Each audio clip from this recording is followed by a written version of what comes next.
Karena dewasa ini beberapa banyak di antara kita ya yang mungkin banyak beramal ya, bukan bahkan menjadi sebuah rutinitasnya dengan sebuah amalan khusus, padahal amalan tersebut ya dan diterima di sisi Allah Subhanahu wa taala lantaran bertentangan ataupun tidak pernah diamalkan di dalam syariat kita. Makanya kita memohon perlindungan kepada Allah Subhanahu wa taala agar kita terjauh daripada rezeki yang tidak baik, agar kita dijauhi daripada amalan-amalan yang tertolak, agar kita juga dijauhi daripada ilmu-ilmu yang tidak bermanfaat. Sehingga Rasulullah SAW mengajarkan doa ini. Allahumma inni as'aluka ilman nafi'an. Ya Allah, berikanlah, kurniakanlah kepadaku ilmu yang bermanfaat.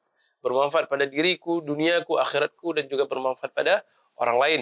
Wa rizqan thayyiban, dan juga rezeki yang baik. Rezeki yang tidak mengandung di dalamnya unsur keharaman, kebatilan, dan segala macamnya. Wa amalan mutaqabbala. Dan aku memohon kepadamu ya Allah, amalan yang apabila aku melakukannya, maka itu akan berbuah sebuah kebaikan, akan berbuah pahala pada diriku.